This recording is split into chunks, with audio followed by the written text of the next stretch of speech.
Angelus Domini Nunciavit Mary, et concepit de Spiritu Sancto, Ave Maria. Gratia plena. Almost on cue, the iron bells of St. Justin's began ringing the 6 a.m. Angelus. I had beaten it by a mere 10 seconds. Ex ancilla Domini, fiat mihi secundum verbum tuum, Ave Maria. Gratia plena. I pulled back the comforter and sat up, resting my feet on the warm wooden floor. The sky was dark, but seemed to be slowly lighting up with each second as the sun raced on its steady track. Et verbum caro factum esti, et habitavit in nobis, Ave Maria. Gratia plena. I stood up, stretching as I concluded the Angelus prayer.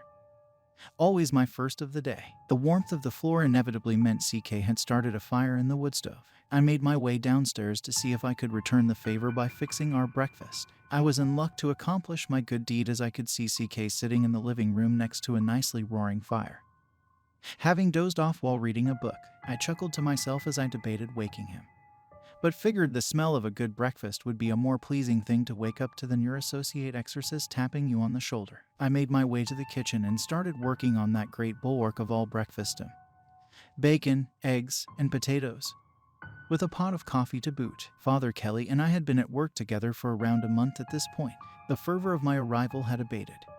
With the case of the possessed man in Chinatown, I had assisted it being our only hit so far. There had been a few investigations in the time since, interviews and the like, including the rather ominous note which I described at the end of my previous tale. But, as is often the case, they turned out to be easily explainable. An emotive Italian grandmother convinced her pantry was being destroyed by the devil turned out to have a nest of rats. A young college student who had seemingly lost the will to live and whose parents noticed fresh injuries on him every morning turned out to be clinical depression. We even investigated a series of frantic messages left on the church's answering machine and realized they were coming from a psychiatric care home by a schizophrenic man who claimed he was Jesus and just needed a little help exorcising his live-in nurse. Each of those cases certainly merited prayers and mass intentions on our part, and a referral to someone else, but not an exorcism. Life at St. Justin's had a wholesome steadiness to it, and it occurred to me sometime in the space of that month that there was a clear logic in keeping an exorcist involved in normal parish ministry. Staying grounded in normal pastoral ministry genuinely seemed to refresh CK between cases.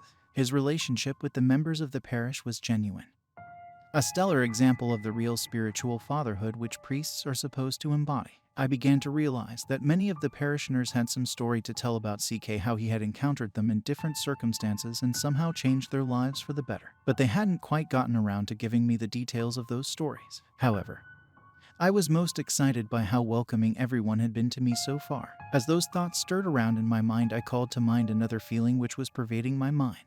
I felt like today, an otherwise beautiful Saturday morning, was going to bring another investigation with it. The night before, CK had received a phone call from the chancery. I figured it might be mundane parish matters, but I saw CK put on his serious face quite quickly. That usually only came out when he needed to take in details from a potential case, a tell I had learned pretty early on. Before taking the rest of the call in his private study, he simply told me, "Might want to turn in early, Gray." My contemplation was interrupted by the sound of CK's footsteps coming into the kitchen. He looked a bit disheveled from his nap in the chair, but otherwise rested. "Smells like a feast of heaven and earth in here," he said with an excited voice. "Oh, indeed," I replied. "Come to the table of plenty." He chuckled and sat down as I poured him the first fruits of the coffee pot and sat a plate in front of him adorned with crispy bacon, over easy eggs, and fried potatoes. I did the same for myself and joined him at the table, providing the blessing for our feast before we dug in. "I suppose you'll be wanting the news?" CK plainly asked, crunching down on a slice of bacon. I laughed as I sipped my coffee.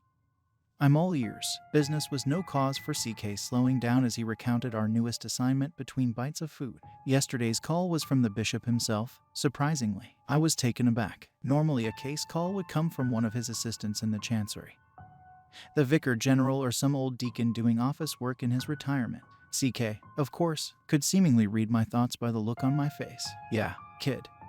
It's looking like it might be the real deal. Bizarre case details, too. Apparently the chancery has been getting near endless phone calls for a few days from Lavender McCoy." Seeing the confusion on my face, he stopped for a moment. "I keep forgetting you're new." He chuckled and took a big swig of coffee. "Lavender McCoy owns Lavender's Esoterica, one of those shops that sells crystals and shit to alternative kids trying to find their inner sun goddess." I tried unsuccessfully to stifle a chuckle. But despite the vast majority of her clientele being made up of that sort, she does cater to genuine occult interests as well. I'm not sure how much stock she really puts in it at all.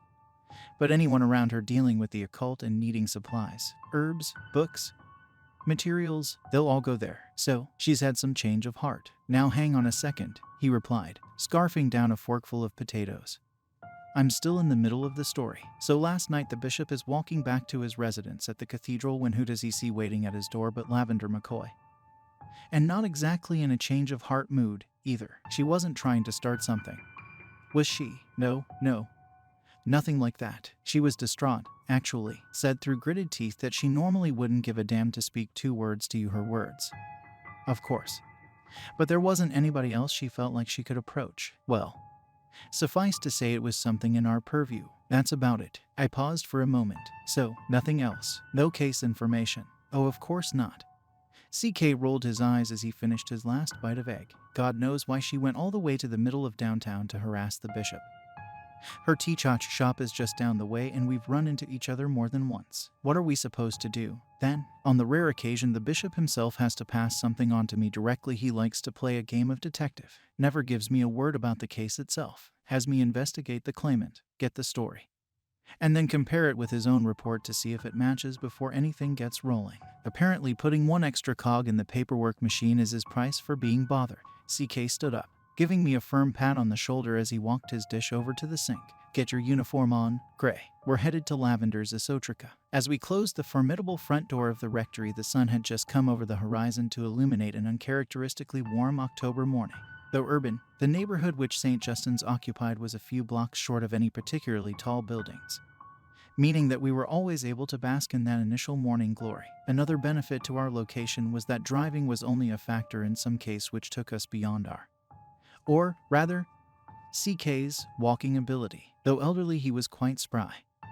And for as short a trip as this had balked at my recommendation of a car. Lavender's store was about a half hour away on foot and CK insisted that we walk it for his health. In seminary, we had often received admonition about wearing clerical attire in public. Certainly some of the older clergy were averse to it because it wasn't welcoming the thought of a particular generation, but even some of the younger instructors maintained that it could get us targeted for harassment, or simply made an open book for solicitation by riff-raff. The sight of a priest in clerical attire, never mind the distinctive cassock, had been a rarity for some decades. CK, of course, was insistent about it. A flock needs to see their shepherd, he would say to me, and see him they did. He wore the same black cassock as I did but carried a gentlemanly old-world touch with it. A black and silver walking cane, which he certainly didn't need, and a fine-looking black Tyrolean hat. Despite his discouraged manner of dress, CK certainly made a good reputation for himself in his neighborhood, though in a poorer area of town, and certainly not bustling with Catholics. The few people we encountered walking the street or sitting on their stoop greeted him by name. CK. What's good, my man? Father in another father. Say they ain't gonna put you out to pasture. Morning, Padre. It was somewhat inspiring, if a bit amusing, to say the least. CK's mood was contemplative as we walked. He was usually like this just prior to a visitation, mulling about the possibilities and calling on high for some aid. I tried to do the same. But this all being new to me, I found myself continually distracted by my own worries. It had been weeks since my harrowing encounter at the apartment across the city, but I could not shake the experience. These things had gone from being hypotheticals in my head, things which I certainly believed but had never experienced, to being as real as the autumn sun currently bearing down on us. How? I thought to myself, am I supposed to fit this into a normal life? Lost in thought, I hardly noticed as the buildings began to occupy more and more space. Before us I could see the cityscape still some distance away, with buildings slowly reaching further into the heavens as they approached downtown. CK came to a stop and pointed catty corner to us where, among various other storefronts, was an exotic-looking shop bedecked with Gothic decor. The white lettering on the large window read Lavender's Esoterica. Inside I could barely make out the figure of a woman sitting at a table near the window, drinking out of a mug and looking out at us. Saves us the trouble of waking her up, I suppose, CK whispered. Let's not keep her waiting, then, Gray. This woman may just be putting her toes in the water, but she is involved in a very serious business even if she doesn't entirely know it. She's also a rather unique individual. Let me lead here, please. CK began walking across the street with energetic purpose, taking off his hat and handing it back to me as I caught up. The door of the shop opened just as we stepped onto the sidewalk and Lavender McCoy walked out. She was a woman in her mid-30s. It seemed, and evenly proportioned. Her hair was jet black with streaks of purple dyed in, matching what appeared to be the remnants of makeup on her exhausted face. Lavender. CK graciously began, Father Gray and I are here to follow up about your discussion with Bishop Joseph, young Father Gray at that.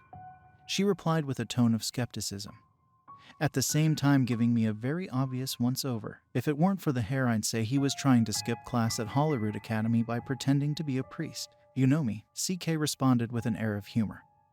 Always willing to help the needy. Lavender gave a faint smile. Yes, I do know you, which is also precisely why I wanted to avoid getting you involved. If word gets out that you're in my shop, more than a few of my regulars are gonna think I've baptized their tarot cards. Probably best we come inside, then.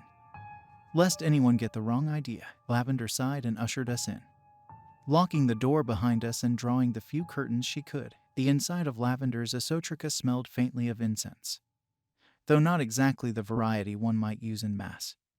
Earthy and herbal, with the old wood of the building and the shelves of books providing their own unique musk. She had an assortment of occult and New Age goods on display.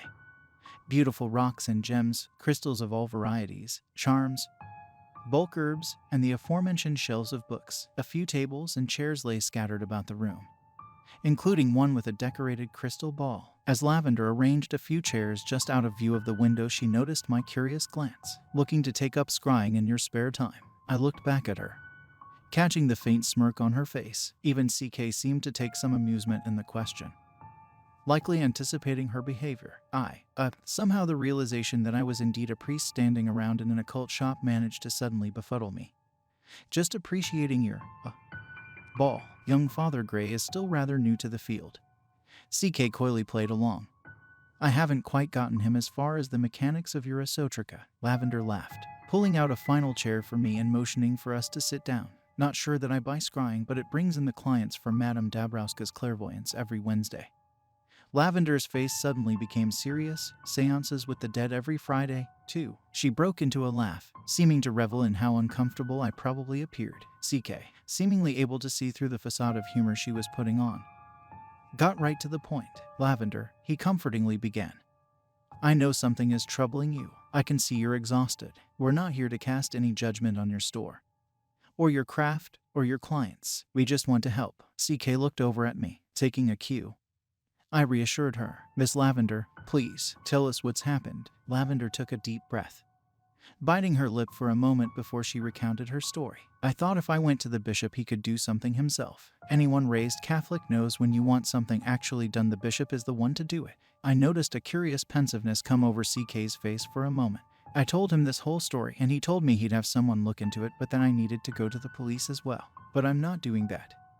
Not to someone else. The same look. Regret? Almost. I couldn't place what this emerging dynamic was. Lavender took another deep breath, her voice taking on the slightest tremble as she continued. A few weeks ago, a new man came into the shop. He was nice enough, very interested in demonology and some other particular interests. Asked for some book recommendations. Something about him, though. I knew he wasn't looking for the mass market stuff that I peddle to college students. I took him to the back where I keep more valuable materials. At the end of the day, he made a sizable purchase, plus a few obscure spellbooks and other supplies. Candles, herbs, nothing out of the ordinary. He just seemed like any other guy in this community. CK pulled a small notebook and pen from his cassock pocket, beginning to write as Lavender spoke. Every few days he came in, spoke with me. Something about him was just, I dunno, charming. He wasn't exactly a looker, but there was something about him that just clicked with me. About a week ago, he even invited me to get a cup of coffee and I somehow accepted. It was a perfectly good time, even if the conversation kept going over the same subjects I work in every day. He seemed knowledgeable and approachable. After an hour had gone by, we finally went our separate ways, but he suddenly asked if dinner might be out of the question. I told him I'd think about it, but even then I wanted to accept. The intense scribbling from CK was audible. I tried to listen as sharply as possible to capture my own version of her tale. A few days later, that would be around 4 days ago, he came back into the shop. We spoke again at the counter. Good conversation, once again. But at a certain point his mood just seemed to shift.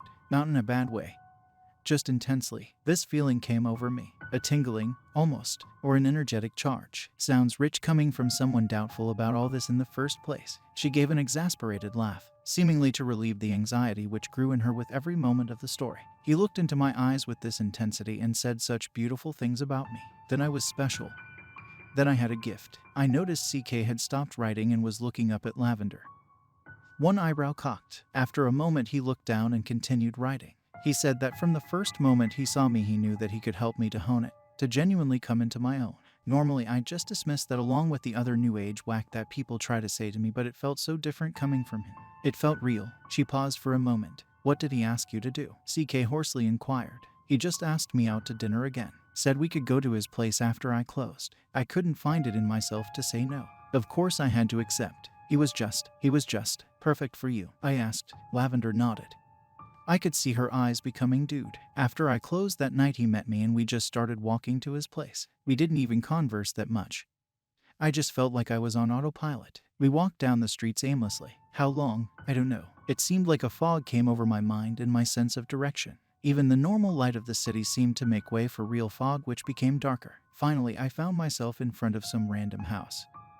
Nothing special, but somehow it was in the city. Or who knows where it actually was. I didn't have a fucking clue where we had really gone. Tears finally came, slowly trickling out of the sides of her eyes and stained with the faint remnants of her eyeliner. He invited me in and CK looked her intently in the eyes, almost mad with sobriety. What was in his house? Ezra, I thought, my mind racing with confusion. Lavender buried her face in her hands, audibly crying. Bodies, father, dead, decaying, laid out like some kind of, like a sacrifice, all on a wooden altar. The heads, oh God, their heads, father.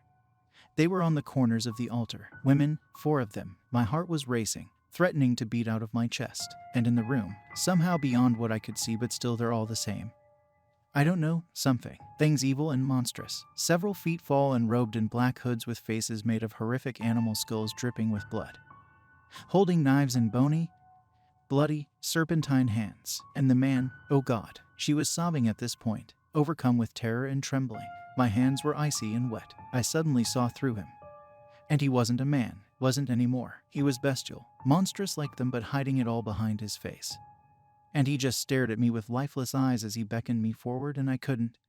Father, I couldn't go. I knew I had to get out, and it seemed that I finally came to my senses, so I ran out into the darkness. Out into this fog of nothingness, while everything in my mind told me that death was racing to catch me. She breathed, catching her breath. Deep, laborious. CK's face remained calm and cool. When did things become normal again? Sniffling, Lavender sought for words. I ran until I couldn't, and the fog was still so dense. In my mind and in the streets, I just wandered and wandered. Before I knew it, I was just standing there. She pointed to the front of the shop with a trembling hand. CK, father. I called that night. I hated making that call with every fiber of my being, but I knew I had to. The next day and the next. Every day I called the bishop's office, and every day it was just another message, and I felt like it was the same shit all over again. But then yesterday, I was a bit busy in the shop, and suddenly this feeling came over me. Like eyes in the back of my head, just pure terror. And I looked outside and he was there, across the street, just smiling, staring at me. I knew I had to tell Joseph to his face or nothing was going to happen. Nobody else was going to believe me. Joseph. My thoughts were confused and wild. She's calling the bishop by his first name. Who is this woman? She looked down at the floor, seeming to collapse in the exhaustion she had weaved for herself in telling the story. I believe you, Ezra, CK said with a soft smile, reaching forward to grab her hand. Gray and I both do. We sat for a moment as Lavender collected herself. I have him. On video. She cleared her throat, standing up. From the security cameras. Will that help? Please, CK replied. Nothing can hurt at this point. Lavender walked to the back of the store, entering the door to her stockroom. CK and I were alone, and for a moment we sat in silence. CK silently made the sign of the cross, praying something under his breath. I did as well. Finally, I needed to ask what had been on my mind for some minutes. CK, I said softly. Ezra. He looked at me with that same pensive look as before. Yes, he said. Her real name is Ezra. It's the name her parents gave to her. The name I first met her by as a newborn. It's the name I baptized her with. I looked at him incredulously. Her family. CK's look changed. Not pensiveness, but genuine sorrow. Kid, sometimes. He cleared his throat and looked down at the floor, folding his storied hands together. In our work there are times when you can't save everyone. The door to the stockroom opened again as Lavender came out carrying a laptop computer. She sat it on her counter. CK stood up, steadying himself with his cane as we both instinctively gathered around. "This is from the first time he came in," she explained, hitting play. It was a simple enough video. Though silent, a man came into the store, his face obscured by the light, and approached the counter. He spoke with Lavender for a moment before she seemed to tell him wait and left to walk towards the back. Something about him, though, the build, the figure. CK leaned in, his face directly next to mine as we watched. I felt a sense of dread rise up inside me and a cold sweat build up again. "Gray," CK softly said to me, his eyes never blinking as he watched. The man in the video then turned, not facing the stockroom but looking directly into the camera. "Oh God," I whispered. "Shit," CK yelled in anger, slamming his cane into the floor in frustration. On the screen, looking directly into the video feed, was a short, portly middle-aged man. I recognized him the instant CK did. Lavender looking at us both with shock. It was Dr. Mangrove. "Harold," I said to Lavender. His name was Harold. She nodded yes, fear visible in her widened eyes. I looked at the screen again in disbelief. Harold seemed to peer directly into my eyes through the video. His face was as normal as when I had first seen him, but his eyes, you can always tell by the eyes,